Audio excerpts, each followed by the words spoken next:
আসসালামু আলাইকুম ওয়া রাহমাতুল্লাহি ওয়া বারাকাতুহু। আলহামদুলিল্লাহি ওয়াহদা ওয়াসসালাতু ওয়াসসালামু আলা মান লা নাবিয়্যা বা'দা আম্মা বা'দ। আউযু বিল্লাহি মিনাশ শাইতানির রাজীম। তাআওয়ানু আলাল বিররি ওয়াত তাকওয়া ওয়া লা তাআওয়ানু আলাল ইসমি ওয়াল উদওয়ান আও কামা ক্বালা আল্লাহু তাআলা ফি কালামিল মাজিদ। আউযু বিল্লাহি মিনাশ শাইতানির রাজীম। বিসমিল্লাহির রহমানির রহিম। ওয়াইলুল লিকুল্লি হুমাযাতিল লুমাযাহ ইলাল আখির সূরা। আলহামদুলিল্লাহ, যাবতীয় প্রশংসা আল্লাহ সুবহানাহু ওয়া তাআলার জন্য, যার ঐকান্তিক মেহেরবানিতে ফজর সালাতের পরে আসসিরাত প্রকাশনীর দাওয়া সেন্টার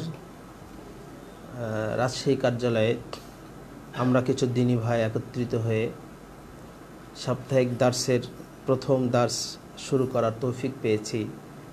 এই জন্য হৃদয়ের গভীরতম প্রদেশ থেকে, অন্তঃস্থল থেকে শুকরিয়া আদায় করি। আলহামদুলিল্লাহ। দরুদ ও তাসলিম বর্ষিত হোক আখিরি জামানার নবিকুল শিরোমণি আহমদ মুস্তফা মুহাম্মদ মুস্তফা, বিশ্ব মানবতার মুক্তির দূত বিশ্বনবী মুহাম্মদুর রাসূলুল্লাহ সাল্লাল্লাহু আলাইহি ওয়াসাল্লামের প্রতি, যিনি আমাদেরকে সকল সমস্যার সমাধান হিসেবে আল কোরআন এবং সহিহ সুন্নাহ আমাদের মাঝে রেখে গেছেন। সেই মহামানবের প্রতি অন্তঃস্থল থেকে দরুদ এবং সালাম পেশ করি। আল্লাহুম্মা সাল্লি আলাইহি আল্লাহুম্মা বারিক আলাইহি। উপস্থিত সম্মানিত দ্বীনী ভাইয়েরা, আপনারা আমাদের এই সূচনা লগ্নে এসে আমাদের প্রোগ্রামকে অনেক আলোকময় করেছেন, সমৃদ্ধ করেছেন। এজন্য আমাদের পক্ষ থেকে আপনাদেরকে আন্তরিক অভিনন্দন, ধন্যবাদ ও মোবারকবাদ জানাচ্ছি। আগামীতেও পরবর্তী যে প্রোগ্রামগুলো আমরা অ্যারেঞ্জ করব, ইনশাল্লাহ আপনাদেরকে স্বতঃস্ফূর্ত সহযোগিতা, অংশগ্রহণ এবং আন্তরিক দোয়া কামনা করছি। আপনারা আমাদের সঙ্গেই থাকবেন এবং দোয়া করবেন। আল্লাহ তাআলা যেন এই প্রোগ্রামকে নিয়মিত পরিচালনা করার তৌফিক দান করুন। আল্লাহুম্মা আমিন। ভূমিকা ছাড়াই আমরা আজকে সংক্ষিপ্ত দার্সের শিরোনাম নির্ধারণ করেছি সূরা আল হুমাযা এর তাফসীর। বিষয়টা ছোট একটি সূরা আম্মা পারার 30তম পারার 104 নম্বর সূরা। এই সূরাটি সূরা আল কিয়ামাহ 75 নম্বর সূরার পরে নাজিল হয় মক্কায়। সূরাটিতে 33টা শব্দ আছে আর 133টা বর্ণ আছে। ছোট সূরা হওয়া সত্ত্বেও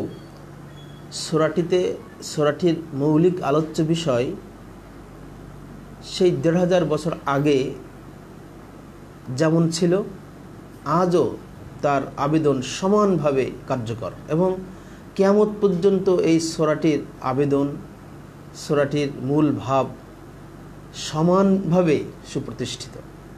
এটা এমনভাবে আল্লাহ তাআলা কোরআনুল কারীমের আয়াতগুলো নাজিল করেছেন, এরা শুধু একটা সময়ের সাথে সম্পৃক্ত না।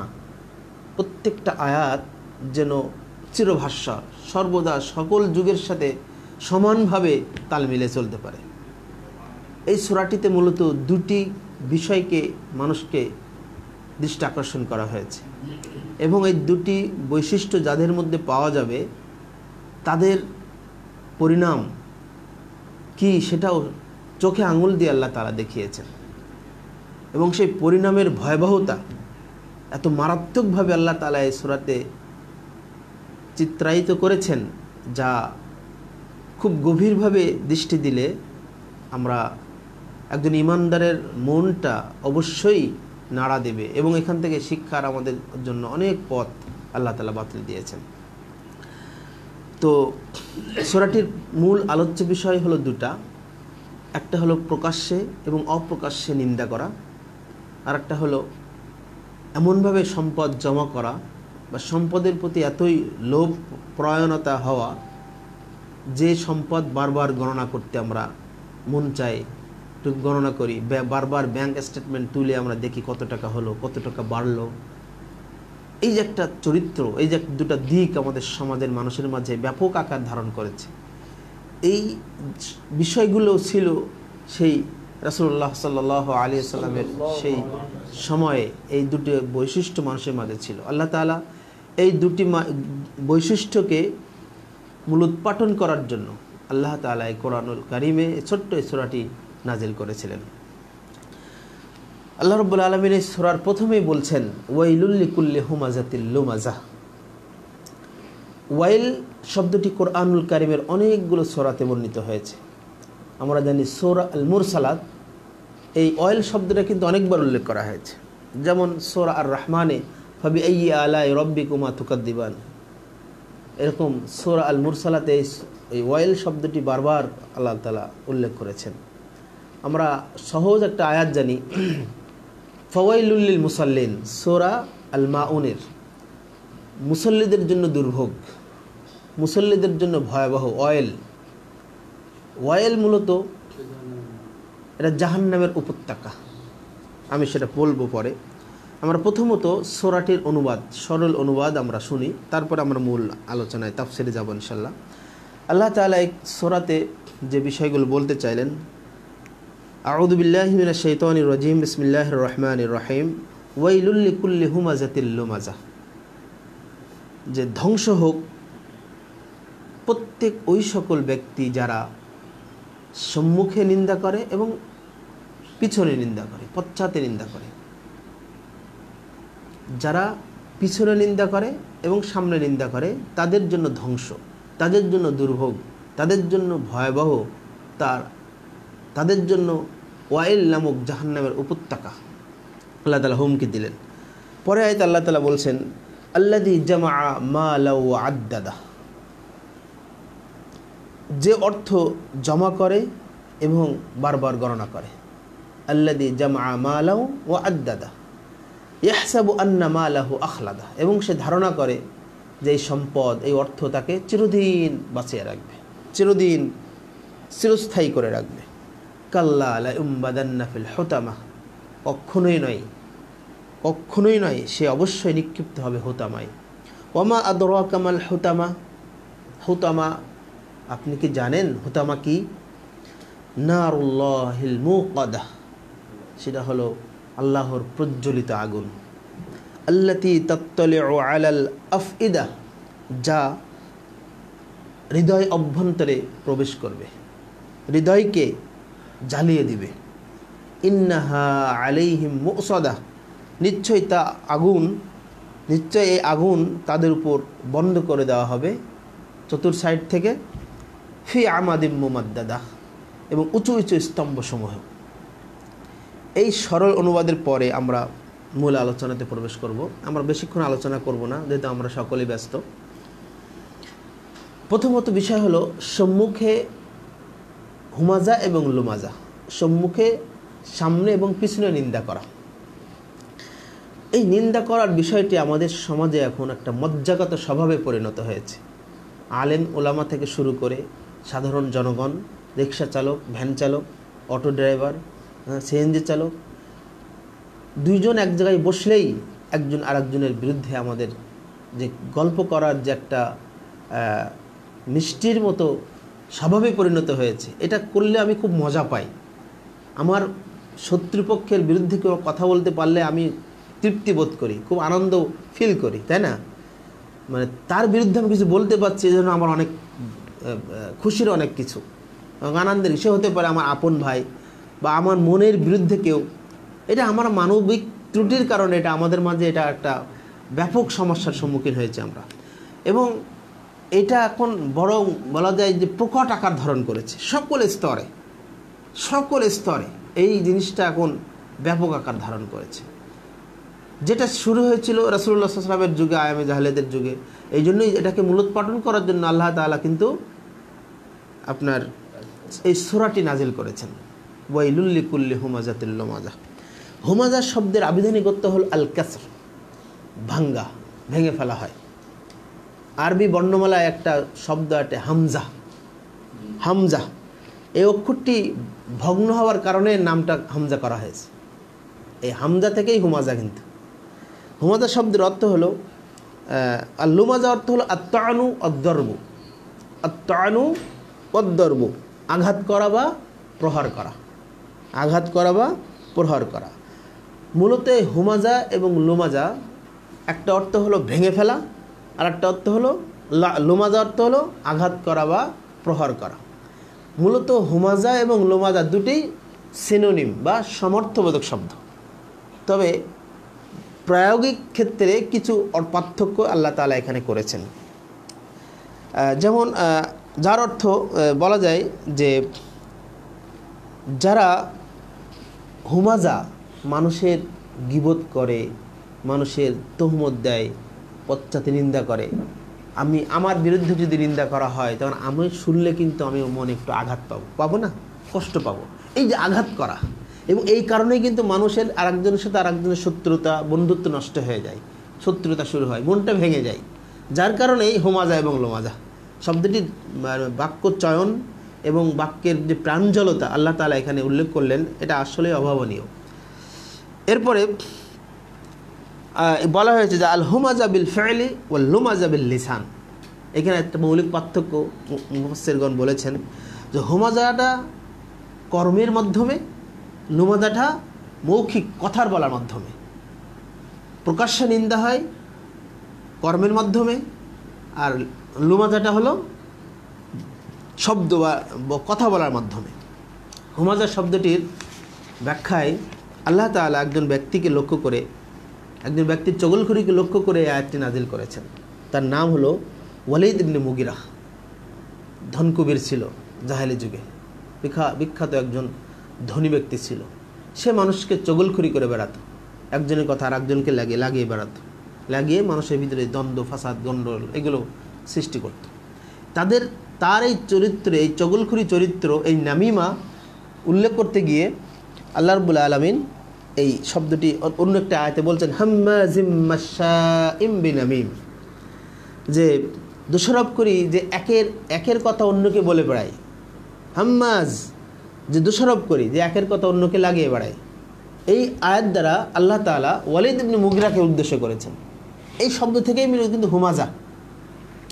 ঠিক দ্বিতীয়টির উদাহরণ, যে যারা দুনিয়া পূজা বা যারা প্রবৃত্তি পূজা, যারা মুনাফিক চরিত্রের লোক, তাদেরকে লক্ষ্য করে আল্লাহ তাআলা বলছেন ওমিনহুম মাইয়াল মিজুকা ফিস সাদাকাত, আর তাদের মধ্যে এমন কতক লোক রয়েছে যারা সাদাকা দিতে কৃপণতা করে।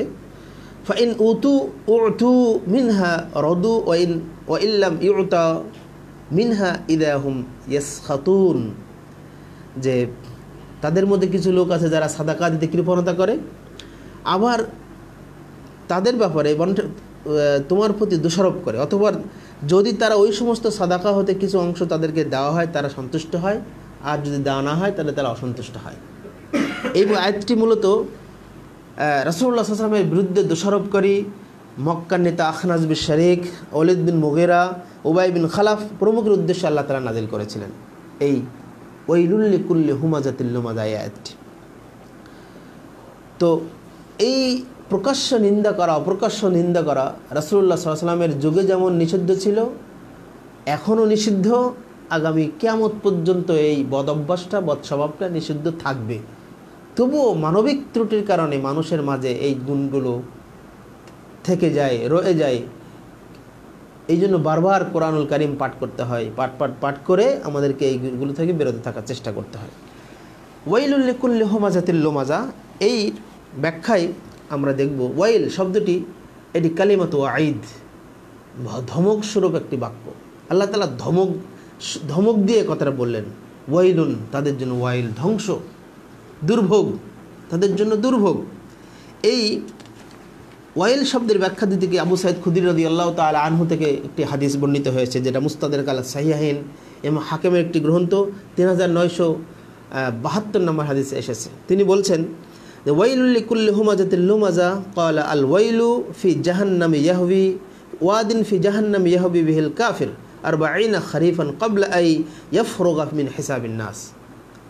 মানুষকে হিসাব করার আগে, দুনিয়াতে যখন বিচার হবে, হিসাব নেওয়া হবে, এই হিসাব নেওয়ার পূর্ব মুহূর্ত পর্যন্ত যে হাজার হাজার বছর যে আল্লাহ তাআলা মানুষকে কবরে রাখবেন, জাহান্নামে রাখবেন, যারা জাহান্নামী, যারা কাফের, এখানে রাখার জন্য আল্লাহ তাআলা একটা জাহান্নামের উপত্যকা, ওয়াদুন ফি জাহান্নাম, ওয়াইলটা মূলত হলো জাহান্নামের একটি উপত্যকা।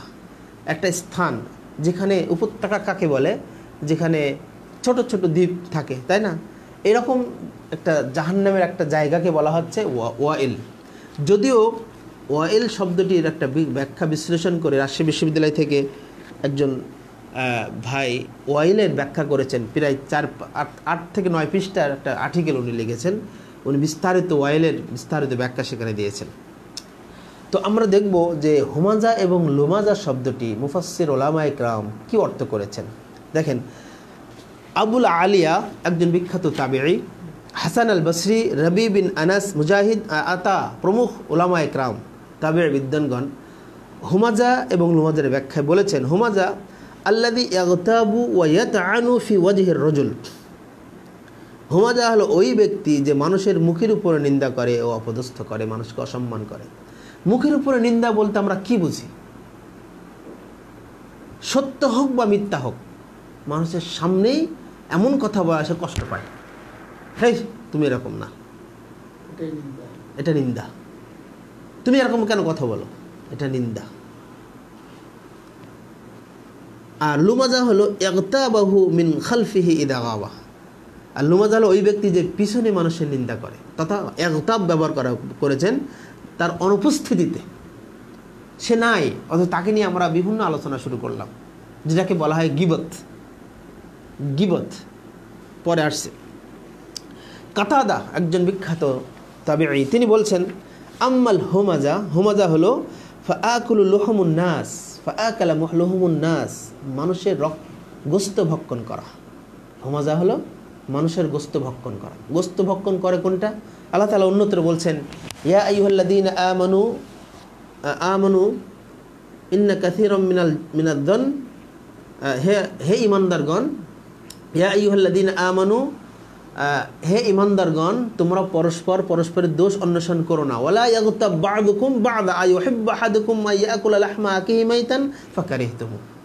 তোমরা পরস্পর গীবত করো না। তোমাদের ভিতরে এমন কেউ আছে যে তোমাদের মৃত ভাইয়ের গোশত খেতে ভক্ষণ করতে ইচ্ছা পোষণ করো, পছন্দ করো? ফাকারিহতুমু, বরং তোমরা এটা অপছন্দই করে থাকো। তাহলে গীবত করা, মানুষের অনুপস্থিতিতে তাকে নিয়ে সমালোচনা করা, এটা আপন মৃত ভাইয়ের গোশত ভক্ষণ করার সাথে আল্লাহ রাব্বুল আলামিন তুলনা করলেন। আর ইমাম কাতাদা রাহিমাহুল্লাহ তিনি বলছেন, হুমাজা হলো ফাআকালু লুহুমুন নাস। হুমাজা হলো যে মানুষের গোশত ভক্ষণ করে, মানে যে গীবত করে। আর লুমাজা ওয়া আম্মাল লুমাজাতু ফাত্তানু আলাইহিম, আর লুমাজা হলো যে মানুষেরকে বারবার বেশি বেশি অপবাদ দেয়, অভিশাপ দেয়, নানাবিধ অভিশাপ দেয়। আমি এই অভিশাপের জায়গায় বিশাল আলোচনা, অভিশাপের আলোচনাটা বিশাল বিস্তৃত, আল্লাহ কখনো সুযোগ দিলে আমরা আলোচনা করবো ইনশাল্লাহ।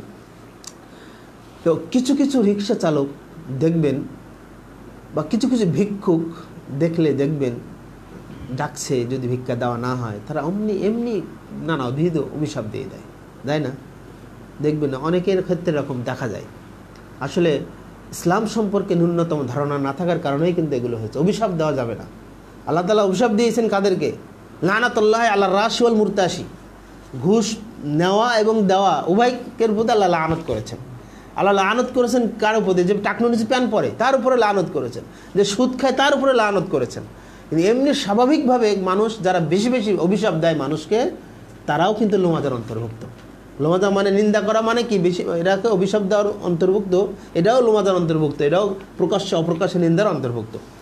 ইবনে আব্বাস রাহিমাহুল্লাহ রাদিয়াল্লাহু আনহুমা একজন বিখ্যাত রাইসুল মুফাসসিরিন যাকে বলা হয়, রাইসুল মুফাসসিরদের সর্দার, তিনি এই আয়াতের ব্যাখ্যায় চমৎকার ব্যাখ্যা করেছেন। তিনি বলছেন, হুমুল মাশাউনা বিন নামিমা, লুমাজা হলো যারা একের কথা অন্যকে লাগিয়ে বেড়ায়, মানে নামিমা, চগলখড়ি যারা করে।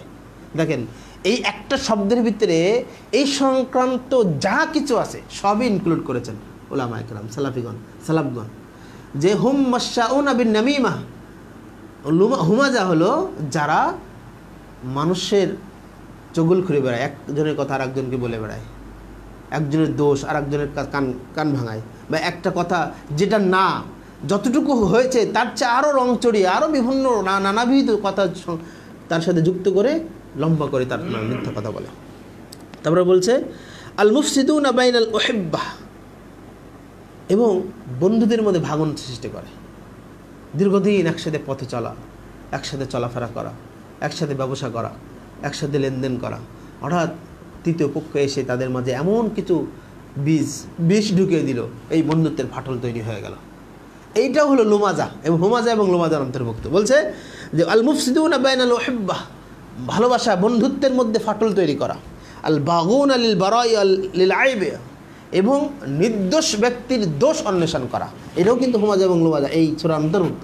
এই ওয়াইল যাদের জন্য দুর্ভোগ, যারা কি করে মানুষের নির্দোষ ব্যক্তির দোষ অন্বেষণ করে।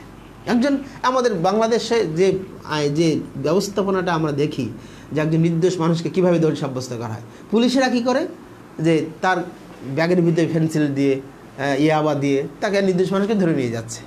একজন নির্দোষ মানুষকে অফিসে একজন সবচেয়ে ভালো কাজ করে, সবচেয়ে যে কর্মঠ মানুষ, প্রত্যেকটা অফিসে দেখা যায় বসের কি করে না, চাটুকারিতা করে না বলে সে অন্যরা তার উপরে দোষ চাপায়। সবই হুমাজা এবং লুমাজার অন্তর্ভুক্ত। মসজিদ কমিটিতে সভাপতির মানে লেজুর ভিত্তি করার জন্য, সভাপতি চাটুকারিতা করার জন্য ইমামতির বিরুদ্ধে, ইমামের বিরুদ্ধে সবাই আন্দোলন করছে, ইমাম মুয়াজ্জিন এবং খাদেমরা বা অন্যান্য মুসল্লিরা। কারণ ইমাম সাহেব কি করে না, চাটুকারিতা করে না। কিন্তু একজন নির্দোষ ব্যক্তিকে দোষ খোঁজা, এটাও হুমাজা এবং লুমাজার অন্তর্ভুক্ত। ইবনু কাইসান রাহিমাহুল্লাহ তিনি আরও সুন্দর চমৎকার করে বলেছেন, আরও অতিরিক্ত নতুন কিছু সংযোজন করেছেন। তিনি বলছেন হুমাজা হলো আল্লাযী ইউযী জুলাসাআহু বিসুইল লাফজ। হুমাজা হলো যে এক মজলিসে বসে খারাপ ভাষায় কথা বলা। মজলিসে আছে অথচ গালিগালাজ করছে, অন্যকে নিয়ে তুচ্ছ তাচ্ছিল্য করছে, অন্যকে নিয়ে বদভাবে কথা বলছে, অন্যকে নিয়ে আলোচনা করছে। পারিবারিক বৈঠক হতে পারে, এরকম অফিসিয়ালি বৈঠক হতে পারে, সামাজিক বৈঠক হতে পারে, ব্যবসায়িক বৈঠক হতে পারে। এই যে বিভিন্ন বৈঠকে বসে আরেকজনের বিরুদ্ধে মন্দ কথা বলা, খারাপ কথা বলা, গালিগালাজ করা। আল্লুমাজা হলো আল্লাযী ইয়াকসিরু আনহু আলা জালিসিহি ওয়া ইউশিরু বিয়াদিহি ওয়া বিরাসিহি ওয়া বিহাজাইহি। আল্লুমাজা হলো বৈঠকে বসা অবস্থায় কাউকে চোখের ভুরু দিয়ে ইশারা করা, হাত দিয়ে ইশারা করা, মাথা নাড়া দিয়ে মাথা দিয়ে ইশারা করা। কেমন করে? আমরা দেখি যে আমরা দুজন মানুষ আলোচনা করছি, হঠাৎ করে আমরা যাকে নিয়ে আলোচনা করছি সেই পাশ দিয়ে যাচ্ছে, তখন একজন পাশ থেকে বলে না মাথা নাড়া দেয় না, অথবা এরকম করি না, অথবা হাত দিয়ে টিপে দেয় না, এই যে ইশারা করা। দেখেন ইবনু কাইসার রাহিমাহুল্লাহ আজ থেকে ১৫০০ বছর আগে তিনি কত চমৎকার করে বাস্তবতা তুলে ধরলেন, যে চোখের ইশারা দিচ্ছে, লোক আসছে, এখন সাবধান, থামো। বলি না আমরা এগুলো করি না? আমাদের ভিতরে এই স্বভাবগুলো আছে, যেটা ও চোখে আঙুল দিয়ে ইবনু কাইসার রাহিমাহুল্লাহ আজ থেকে ১৫০০ বছর আগে তিনি বলেছেন, 700-800 বছর আগে তিনি এটা বলেছেন। যারা এই কাজগুলো করে, চোখের ইশারা দিয়েও মানুষকে নিন্দা করে, এটাও নিন্দার অন্তর্ভুক্ত। তাকে নিয়ে আলোচনা করা হচ্ছে, আপনি চোখ দিয়ে ইশারা দিয়ে, হাতের ইশারা দিয়ে, মাথার ইশারা দিয়ে থামিয়ে দিলেন যে ও আসছে, ওর সামনে বলা যাবে না। তো ওর সামনে যখন বলা যাবে না, তখন সে কথা আমি কেন বলবো? এটা ইমানদারের পরিচয় না? আল্লাহ তাআলা এই বদ স্বভাব যাদের মাঝে আছে তাদেরকে বলেন ওয়াইল, সাবধান হও, সতর্ক হও, তোমাদের জন্য ওয়াইল নামক দোজখ। আল্লাহ তাআলা এই প্রসঙ্গে উল্লেখ করতে গিয়ে বলেছেন ইন্নাল্লাযীনা আজরামু কানু মিনাল্লাযীনা আমানু ইয়াদহাকুন ওয়া ইযা মাররু বিহিম ইয়াতাগামাজুন। এই সমস্ত মানুষ যারা অপরাধী, ইন্নাল্লাযীনা আজরামু, যারা অপরাধী, কানু মিনাল্লাযীনা আমানু ইয়াদহাকুন, তারা মুমিনদের দেখে হাসে। এখন আমরা দেখি যে আমরা বাস্তব জীবনে দেখি যে আমরা যখন বাজারে যাই বা কোনো দোকানে যাই, তখন হুজুরদেরকে দেখলে দোকানদার, বাজারের লোকেরা একটা হাসাহাসি করে, হুজুরদের বাজার করা লাগে না, হুজুরা কম খায়, হুজুরা কম দামে পোশাক পরে, বলে না এগুলো? এখন তো হুজুর মানে কি, দাড়ি টুপি দেখলেই হুজুর, দাড়ি টুপি দেখলে হুজুর, তাই না? সে কি জানুক বা না জানুক, কি এটা মূলত এই সমাজকে, এই দাড়িওয়ালা টুপিওয়ালা সমাজকে নেগলেক্ট করা হয়েছে, তাই না? তাকে অসম্মান করা হয়েছে, এটাও কিন্তু এর অন্তর্ভুক্ত। বলা আছে ইন্নাল্লাযীনা আজরামু, যারা অপরাধী তারা মুমিনদের দেখলে হাসে, ঠাট্টা বিদ্রুপ করে, ইয়ার কি ফাজলুম, তাদেরকে বিদ্রুপের পাত্র করে। ওয়াইযা মাররু বিহিম ইয়াতাগামাজুন, যখন তাদের নিকট দিকে যায় তখন তার চোখ টিপ মারে, বিদ্রুপ করে। আমার কি করে চোখ টিপ দেয় না, এরকম করে চোখ টিপ দিয়ে তাকে অন্যকে হাসি তামাশার পাত্র বানায় না। এই আয়াত আল্লাহ তাআলা সূরা মুতাফফিফিনে 29-30 নম্বর আয়াতে এটা আল্লাহ তাআলা বলে দিলেন, যারা অপরাধী তারা মুমিনদেরকে দেখলে হাসে, আর তাদের পাশ দিয়ে যখন গমন করে তখন চোখ টিপ দিয়ে তাদেরকে নিয়ে হাসি তামাশা করে। মূলত যাদেরকে নিয়ে এটা করা হয় তাদের জন্য এটা সৌভাগ্যের, কিন্তু যারা করে এটা তাদের জন্য দুর্ভাগ্যের। তাহলে প্রথম নম্বর যে আয়াত ওয়াইলুল লিকুল্লি হুমাজাতিল লুমাজা, আমি বেশিক্ষণ সময় নেব না। ওয়াইলুল লিকুল্লি হুমাজাতিল লুমাজা, দুর্ভোগ তাদের জন্য যারা প্রকাশ্যে অপ্রকাশ্যে নিন্দা করে, বলতে যে বিস্তারিত আলোচনা আমরা করলাম এগুলো এর অন্তর্ভুক্ত। এরপর 2 নম্বর অর্থের লোভী, আল্লাযী জামআ মালা ওয়া আদ্দাদা, যারা সম্পদ জমা করে এবং বারবার গণনা করে। মূলত এই আয়াত দ্বারা টোটাল ক্যাপিটালিজম, যেটা পুঁজিবাদ, রাসমালিয়া বলা হয় আরবিতে, টোটাল পুঁজিবাদের বিরুদ্ধে আল্লাহ তাআলা একটা হুমকি দিলেন। পুঁজিবাদের উদ্দেশ্যই তো মাল জমা করা, যেন তেনভাবে মাল সম্পদ জমা করা, যে কোনো উপায়ে যে নিজের ইচ্ছা মতো সম্পদ উপার্জন করা, নিজের ইচ্ছা মতো সম্পদ ব্যয় করা, এটা পুঁজিবাদের একটা অন্যতম বৈশিষ্ট্য। পুঁজিবাদের মালিকানা, পুঁজিবাদের কারণে ধনী ধনী হয়, গরিব গরিব হয়। এই জন্য আমরা ওদিকে না গিয়ে আমরা মূল কথায় উলামায়ে কিরামদের ব্যাখ্যায় যাব, যে আল্লাযী জামআ মালা ওয়া আদ্দাদা, যে অর্থ জমায় এবং তা বারবার গণনা করে। এর ব্যাখ্যা বলা হয়েছে কানজুল মাল, যারা মাল সম্পদ সঞ্চয় করে, ওয়ালাম ইয়ানফিকুহু ফি উজুহিল বিররি লিল্লাহি তাআলা, এবং আল্লাহর সন্তুষ্টি অর্জন করার জন্য আল্লাহর পথে ব্যয় করে না। এটা হলো আল্লাযী জামআ মালা ওয়া আদ্দাদা এর অর্থ, যে মাল সম্পদ জমা করে এবং বারবার গণনা করে। আবু বকর আল জাযাইরি রাহিমাহুল্লাহ, তিনি 2018 সালে মারা গেছেন, সৌদি আরবের একজন বিখ্যাত মুফাসসির। তার আইসারুত তাফাসির লিকালামি আলীল কাবির নামক একটি ব্যাখ্যা গ্রন্থ আছে 5 খণ্ডের, খুব সুন্দর, মানুষের জন্য সাবলীল ভাষায় তিনি ব্যাখ্যা করেছেন।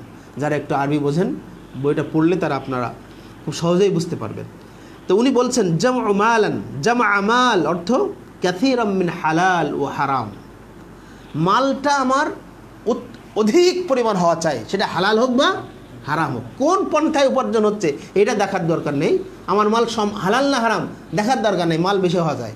এটা আমাদের সমাজের মানুষের একটা স্বভাবগত হয়ে গেছে না, কি হালাল কি হারাম আমার দরকার নেই, টাকা দরকার, ব্যাংক ব্যালেন্স তৈরি করতে হবে, টাকা দরকার, বিল্ডিং বানাতে হবে, তারপরে বাড়ির আসবাবপত্র বানাতে হবে, এসি ক্রয় করতে হবে, ফ্রিজ করতে, কত কিছু আমরা এখন করছি, টাকা দরকার, হারাম হোক বা হালাল হোক। ওয়াদ্দাদা মানে কি, আই আহসাহু ওয়ারাফা মিকদারহু ওয়াদ্দাহু লিহাওয়াদিসিদ দাহর।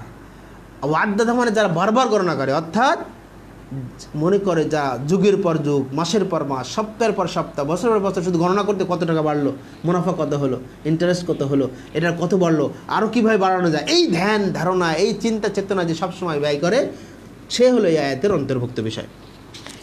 এরপরে ইবনু কাসির রাহিমাহুল্লাহ বলছেন জামআহু বা'দাহু আলা বা'দ, একের পর এক সম্পদ জমা করা। আমার সম্পদ আছে, এই কি আমাদের বাংলাদেশে যারা নেতৃবৃন্দ, যারা আওয়ামী দুঃশাসনে যারা দেশ পরিচালনা করেছে, তারা দেখা যাচ্ছে যে তারা কোটি কোটি হাজার হাজার কোটি টাকা তারা লুটপাট করেছে। একজন মানুষের কত টাকা দরকার, তার আগামী 10 প্রজন্ম যদি বসে গায় টাকা শেষ হবে? টাকা শেষ হবে না। মানুষের ক্ষুধা কত, তো বলা হচ্ছে জামআহু বা'দাহু আলা বা'দ, একে অপরের পরস্পর সম্পদ যারা জমা করে, একটার পর একটা, 1 কোটির জায়গায় 2 কোটি, 2 কোটির জায়গায় 5 কোটি টাকা সম্পদ যারা জমা করে। ওয়া আহসা আদাদাহু, এবং যারা এটা বারবার গণনা করে। মুহাম্মদ ইবনে কাব তিনি বলছেন জামআ মালা ওয়া আদ্দাদা আলহাউ ওয়া মালাহু বিন নাহার, যারা দিনের বেলায় কঠোর পরিশ্রম করে, সারাদিন ছোটাছুটি করে, দৌড়াদৌড়ি করে, কোথায় যাবে, কোথায় গেলে 2 টাকা ইনকাম হবে, কি করলে 5 টাকা ইনকাম হবে, এই ধ্যান ধারণা তাদের সবসময় ছুটে বেড়ায়। অতঃপর যখন রাত হয়, কানাল লাইল, যখন রাত চলে আসে, নামা ঘুমিয়ে যায়, কান্নাহু জিফাতান, মনে হয় সে লাশের মতো পড়ে আছে। রাত ঘুমিয়ে যাওয়া মানে কি, লাশ হয়ে মৃত্যু। সারাদিন কঠোর পরিশ্রম করছে, সালাতের খোঁজ নাই, সিয়ামের খোঁজ নাই, ইবাদতের খোঁজ নাই, জিকির আজকারের খোঁজ নাই, কোরআন তেলাওয়াতের খোঁজ নাই, সারাদিন শুধু অর্থের পিছনে ছুটেছে। আবার রাত যখন হয় ঘুমিয়ে যায়, বেধড়ক শরীর পড়ে আছে, কোনো শরীরের জন্য কোনো মূল্য নাই। এরা উনি বলছেন। মুহাম্মদ ইবনে নাসির সাদি রাহিমাহুল্লাহ একই কথাই মূলত বলেছেন। ইমাম তাবরি রাহিমাহুল্লাহ তিনি একটা সুন্দর কথা বলেছেন, আল্লাযী জামআ মাল ওয়াহসা ও আদাদা, যারা মাল জমা করে এবং সম্পদ বারবার গণনা করে, ওয়ালাম ইয়ানফাকহু ফি সাবিলিল্লাহ, এবং আল্লাহর রাস্তায় ব্যয় করে না, আল্লাহর রাস্তায় ব্যয় করে না, ওয়ালাম ইউদি হাক্কুল্লাহি ফিহি, এবং সেখানে আল্লাহর যে হক আছে তাতে যাকাত এবং সাদাকা তারা দেয় না, ওয়ালাকিন্না জামাহু ফাআউহু, এবং বারবার এটাকে সংরক্ষণের জন্য গণনা করে, সম্পদ জমা করার মানসিকতা নিয়ে জমা করে না। আব্দুর রহমান ইবনে নাসির আস-সাদি রাহিমাহুল্লাহ তিনি বলছেন যে ওয়ালাইসা লাহু রাগবাতুন ফি ইনফাকিহি ফি তুরুকিল খায়রাত ওয়া সিলাতিল আরহাম, আত্মীয়তার বন্ধন রক্ষা করার ক্ষেত্রে আত্মীয়তার মাঝে দানও করে না, এবং খায়েরমূলক কাজ, যত কল্যাণমূলক কাজ আছে এই কল্যাণমূলক কাজেও তার সামান্য অংশগ্রহণও খুঁজে পাওয়া যায় না। যারা মাল জমা করে তাদের এটা বৈশিষ্ট্য। ইমাম নাসির সালেহ আল উসাইমিন তিনি অনেকগুলো এখানে ব্যাখ্যা করেছেন, আমরা অত ব্যাখ্যাতে যাব না। তিনি বলছেন যে ওই একই কথা, যারা গণনা করে মাল জমা করে, তিনি বলছেন যে মান আত-তা'দীদ ইয়ানি আল-ইহসাউ ইয়ানি লিশাগফিহি বিল মাল কুল্লু মাররাতিন ইয়াযহাবু ইলা সুনদুক ওয়া বা'দাহু ইয়াইদু দারাহিম ফি সুনদুকি ফি সাওয়া, সকালবেলায় সে একবার সিন্দুক চেক করে, সন্ধ্যের সময় আবার চেক করে যে কত টাকা হলো, ভরলো কিনা, আরও কতটুকু লাগবে। এই যে ধ্যান ধারণা চিন্তা ভাবনা সবসময় মানুষকে মানে ঘুরিয়ে নিয়ে বেড়ায়, ছুটিয়ে নিয়ে বেড়ায়, তারা এই আয়াতের অন্তর্ভুক্ত বিষয়। সম্মানিত শুধু মণ্ডলী, এই আয়াত উল্লেখ করার পরে আল্লাহ তাআলা পরবর্তী যে আয়াতটি বলেছেন ইহসাবু আন্না মালাহু আখলাদা, তারা মনে করে এই সম্পদ থেকে চিরজীবন বাঁচিয়ে রাখবে। বাঁচিয়ে রেখেছিল যে হামান ছিল, হামান কারুন এদেরকে বাঁচিয়ে রাখেনি, সাদ্দাদ এদেরকে কিন্তু কেউ চিরস্থায়ী না। আজকে শেখ হাসিনাও চির পৃথিবী থেকে তার ইতিহাস শেষ। তার বাড়ির কাজের লোকের 400 কোটি টাকার মালিক, কিভাবে সম্ভব, যেখানে মানুষকে দেওয়া যাচ্ছে না। তো বলছে ইহসাবু আন্না মালাহু আখলাদা, যে সে মনে করেছিল তার এই সম্পদ থেকে চিরদিন বাঁচিয়ে রাখবে। ঠিক সেও মনে করেছিল আমার এই ক্ষমতা চিরদিন বাঁচিয়ে রাখবে, জনগণকে আমি টাকা দিয়েছি, আমার মন্ত্রী এমপিকে আমার টাকা দিয়ে দিয়েছি, আমি সকল ক্ষেত্রে মানুষকে টাকা দিয়ে কিনে নিয়েছি। এটা উপরে একটা উদাহরণ দিলাম বাস্তব বোঝার ক্ষেত্রে। এই জন্য এই সকল ক্ষেত্রে মনে করেন, সকল স্তরে একেবারে সর্বনিম্ন প্রান্তিক পর্যায় থেকে শুরু করে সেন্ট্রাল পর্যন্ত যদি মনে করেন, তাহলে এটা এই অবস্থায় আছে। তারা মনে করে আমরা আমাদের এই সম্পদ আমাদেরকে চিরদিন বাঁচিয়ে রাখবে। তা আল্লাহ তাআলা বলছেন কাল্লা, কাল্লা কখনোই নয়, লা ইউমবাদান্না ফিল হুতামা, সে অবশ্যই নিক্ষিপ্ত হবে হোতামাতে, অবশ্যই হোতামায় নিক্ষিপ্ত হবে। আল হুতামা হিয়াল্লাতী তাহতামুশ শাই, হোতামা হলো যা কোনো বস্তুকে পিষ্ট করে। পিষ্ট করা মানে কি, আমাদের ওদিকে বলে জাতা। জাতার মাঝখানে যদি চাউল ডাউল বা কোনো পণ্য দেওয়া হয়, যদি ঘোরানো হয়, তাকে পিষ্ট হয়ে পিষে যায় না? ঠিক কাল্লা লা ইউমবাদান্না ফিল হুতামা, কখনোই নয়। অর্থাৎ ওই অর্থ, ওই সম্পদ সে তাকে কখনোই চিরদিন রাখবে না, চিরদিন বাঁচিয়ে রাখবে না, চিরস্থায়ী রাখবে না। লা ইউমবাদান্না ফিল হুতামা, সে অবশ্যই নিক্ষিপ্ত হবে হোতামায়, হোতামা নামক জাহান্নামে, যে জাহান্নাম তাকে পিষ্ট করে দেবে। ওয়ামা আদরাকা মাল হুতামা, নবী মুহাম্মদ সাল্লাল্লাহু আলাইহি ওয়াসাল্লাম আপনি কি জানেন হুতামা নামক জাহান্নামটা কি? হুতামাটা কি? সেটা হলো নারুল্লাহিল মুকাদা, সেটা হলো আল্লাহর প্রজ্বলিত আগুন। ইমাম কুরতুবী রাহিমাহুল্লাহ বলছেন এই মুকাদ বা মুকাদ শব্দটি আরবি ডিকশনারি অনুযায়ী এর অর্থ হলো চুল্লি বা স্টোভ বা ভাটার যে আগুন বা প্রেসার কুকার। প্রেসার কুকারের সাথে তুলনা করা যায় এই মুকাদকে। তার আগে আমি ইমাম কয়েকজন তাফসিরের কথা বলি। ইমাম কুরতুবী রাহিমাহুল্লাহ বলছেন ওয়াহিয়া তাবাকাতুস সাদিসাতু মিন তাবাকাতি জাহান্নাম, এটা জাহান্নামের তবাকাসমূহের স্তরসমূহের 6ষ্ঠ নম্বর স্তর। কুশাইরি বলেছেন আদ-দারাকাতুস সানিয়া মিন দারাকিন নার, জাহান্নামের যতগুলো দারাক আছে, ইন্নাল মুনাফিকিনা মিন আসফালি মিন দারাকিন নার আছে না, মুনাফিকরা জাহান্নামের সর্বনিম্ন স্তরে বসবাস করবে। ঠিক আর এই যারা প্রকাশ্য নিন্দা করে এবং যারা মাল জমা করে গণনা করে এই আশায় যে তাকে তার চিরদিন বাঁচিয়ে রাখবে, তাদেরকে জাহান্নামের দ্বিতীয় স্তরে আল্লাহ তাআলা বসাবেন, 6ষ্ঠ স্তরে। জাহাক বলেন ওহিয়া দারাকুর রাবে, 4র্থ রাবে দারাক। জায়েদ ইবনু জায়েদ বলেন ইসমু মিন আসমাই জাহান্নাম, জাহান্নামের একটি অংশ। আর ইমাম কুরতুবী রাহিমাহুল্লাহ আরও বলেন আল্লাতী আওকাদু আলাইহি আলফু আমিন ওয়া আলফু আমিন ওয়া আলফু আমিন ফাইয়া গায়রু খামিদা আ'আদাহুল্লাহু লিল আসাদ। বলছে এই জাহান্নাম এমন একটি জাহান্নাম যা বছরের পর বছর হাজার বছর জ্বালিয়ে আগুনকে প্রস্তুত করা হয়েছে, এবং বলছে ফাইহা গায়রু খামিদাতিন, যা কখনো নির্বাপিত হবে না, যা কখনো নিভে যাবে না, যা প্রস্তুত করে রাখা হয়েছে এই সকল মানুষের জন্য। সম্মানিত সুধীমণ্ডলী, নারুল্লাহিল মুওকাদ, জাহান্নামের আগুন, আল্লাহর প্রজ্বলিত আগুন। মুওকাদ হলো প্রেশার কুকার। প্রেশার কুকারে আমরা জানি যে প্রেশার কুকারে যখন বাসি দেওয়ার আগে বা বাসি 3টা 4টা 5টা 6টা বাসি দিলে হাড় পর্যন্ত কি হয়ে যায়, গলে যায়, তাই না? এই যে হুতামা নামক পিষ্ট করলে সব একেবারে মিহি হয়ে যায় না? দেখবেন ফেসবুকে কিছু কিছু রান্নার ভিডিও আসে, ওই হাড় টানলে গোস্ত থেকে খুলে বেরিয়ে আসে না? তো জাহান্নামে এই মুওকাদ, এই হুতামা, লুমাজা এবং জামা মালা ও আদ্দাদার অনুসারী যারা, এই বৈশিষ্ট্য অধিকারী যারা, তাদেরকে আল্লাহ তাআলা এমন জাহান্নামে দাখিল করাবেন, এমন জাহান্নামে প্রবেশ করাবেন, এমন জাহান্নামের হুমকি দিলেন যে জাহান্নামে প্রেশার কুকারে গোস্ত রান্না করলে যেমন গোস্তটা মিহি পিষ্ট হয়ে যায়, এই জাহান্নামের আগুনে তাকে, ওই সমস্ত ব্যক্তিদেরকে আল্লাহ তাআলা এখন পিষ্ট করবেন। তো বলছে আল্লাযী তাত্তালিউ আলাল আফইদা, যে আগুনটা তাকে যা অন্তর জ্বালিয়ে দেবে।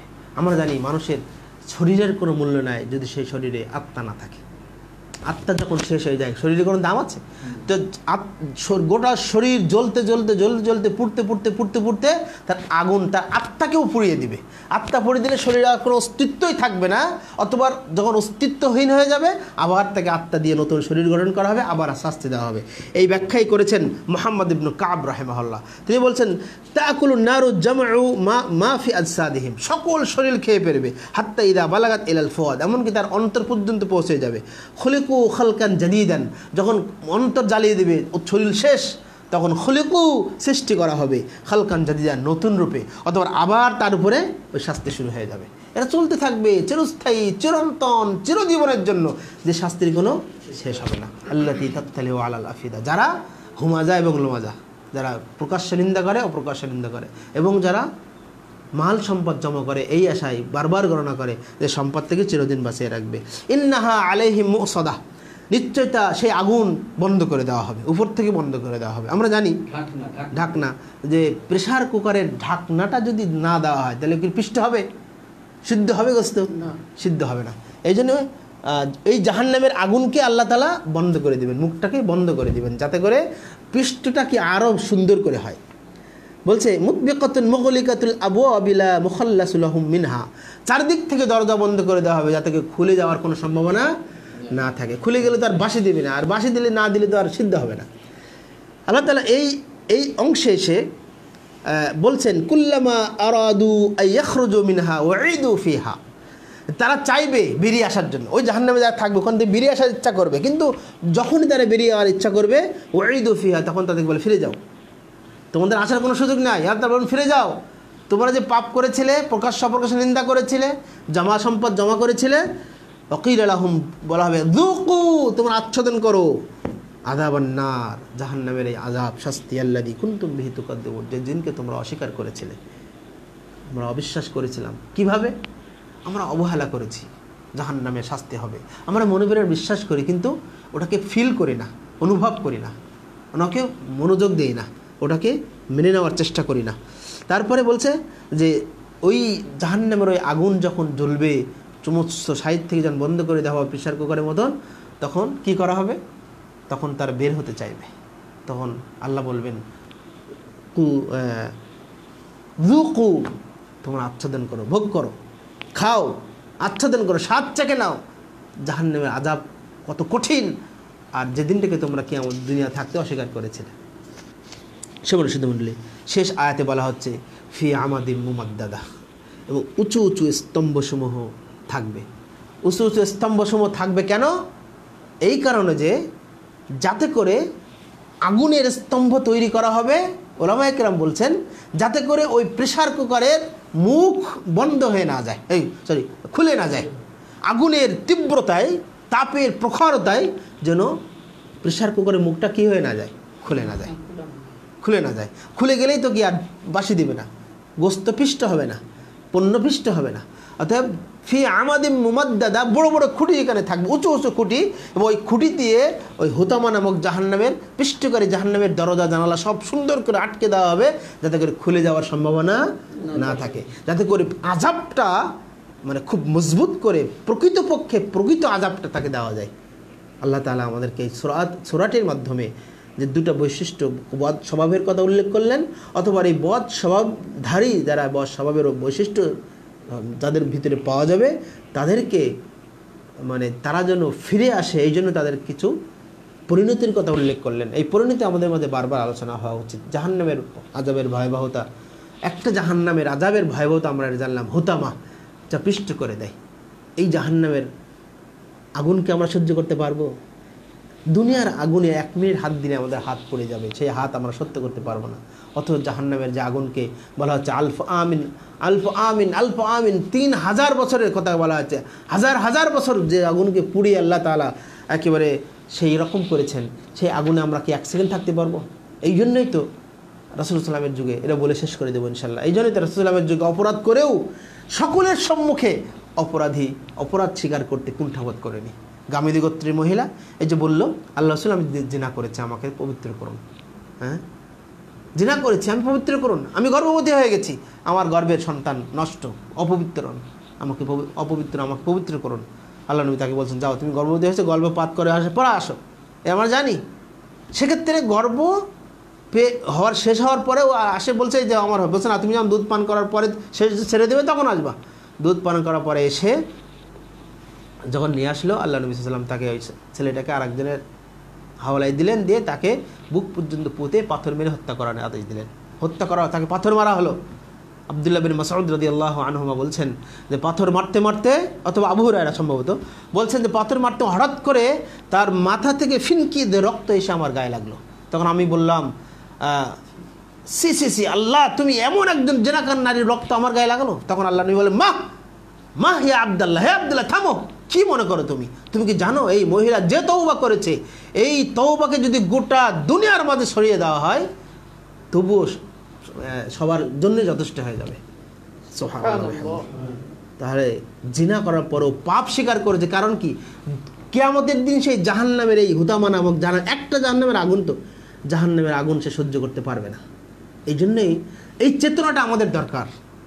এই চেতনাপূর্ণ কিছু মানুষ সমাজে দরকার, যারা পরকালের ভয়ে কাজ করবে, যারা পরকালের ভয়ে যাবতীয় কার্যক্রম ঢেলে সাজাবে, পরিবার ঢেলে সাজাবে, নিজের জীবন ঢেলে সাজাবে। আমার প্রত্যেকটা মুহূর্ত যেন আল্লাহর কাছে জবাবদিহিতার জন্য প্রস্তুত হতে পারে। আমার এমন কোনো সময় নষ্ট হওয়া যাবে না যে সময়টার জন্য আমার আল্লাহর কাছে কালকে আমাদের দিন কাঠগড়া দাঁড়াতে হবে।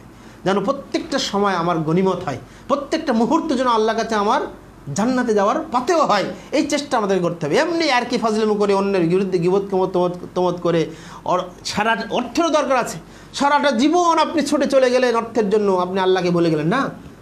আমাকে পরকালীন চেতনায়, আমাদেরকে পরকাল বিশ্বাস যারা আমরা করি, এই চিন্তা আমাদেরকে আকৃষ্ট করতে হবে। আমাদেরকে পরকালে আমাদের একটা জীবন আছে, স্থায়ী জীবন, সেই জীবনের কথা ভুলে গেলে চলবে না। আমাদের মারা যেতে হবে, এই চিন্তাটা ভুলে গেলে চলবে না। আসুন আমরা এই সূরাটাকে বারবার ফিল করি।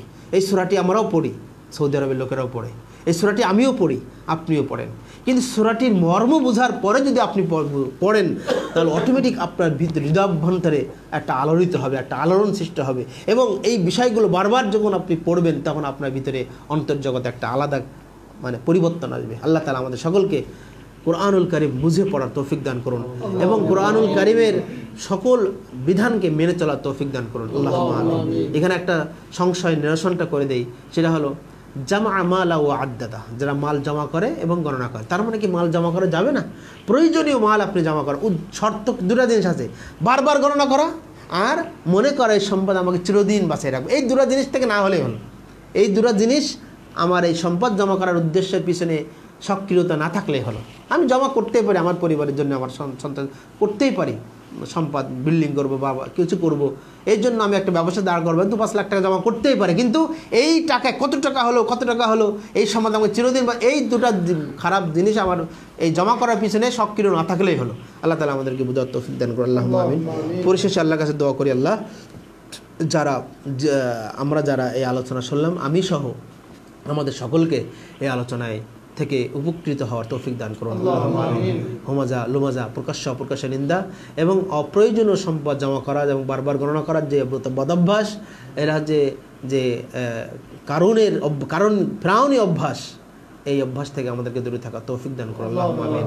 বেশি বেশি কোরআন তেলাওয়াত করা, বেশি বেশি অর্থসহ বুঝে ও মর্মার্থ বুঝে জেনে রিসার্চ করে ভিতরে নিয়ে কোরআন যেন পড়তে পারি এবং কোরআনের মূল তথ্য যেন আমরা উপলব্ধি করতে পারি এবং সেটার জন্য আমাদের জীবনে বাস্তবায়ন করতে পারি। এই দাবি দাওয়া রেখে সকলকে আন্তরিক ধন্যবাদ ও মুবারকবাদ জানিয়ে আমরা আজকের দার্স এখানে সমাপ্ত করছি। আপনাদের যদি কোনো জিজ্ঞাসা থাকে তাহলে আপনারা করতে পারেন, যেহেতু সময় অনেক কম, সময় অলরেডি চলে গেছে। তো আমাদের এই প্রোগ্রাম সম্পর্কে আপনারা জানাবেন, আপনারা আপনাদের মন্তব্য জানাবেন। আমরা শুরু করলাম আজকে শুধুমাত্র, ইনশাআল্লাহ আলাউদ্দিন ভাই আমাদের সহযোগিতা করবেন, পরামর্শ দিবেন। আল্লাহ তাআলা আমাদের সকলকে কবুল করুন এবং আমরা যে উদ্যোগটা নিয়েছি এই উদ্যোগটা যেন আল্লাহ বারাকা দান করেন, এই দোয়াটা আপনারা করবেন। আল্লাহ তাআলা আমাদের সকলকে কোরআন এবং সহিহ হাদিসের আলোকে সার্বিক জীবন পরিচালনা করার তৌফিক দান করুন। আল্লাহুম্মা আমিন। আকুলু কওলি হাযা আস্তাগফিরুল্লাহ লি ওয়া লাকুম ওয়া লিসাইরিল মুসলিমিন। ওয়াসসালামু আলাইকুম ওয়া রাহমাতুল্লাহি ওয়া বারাকাতুহু।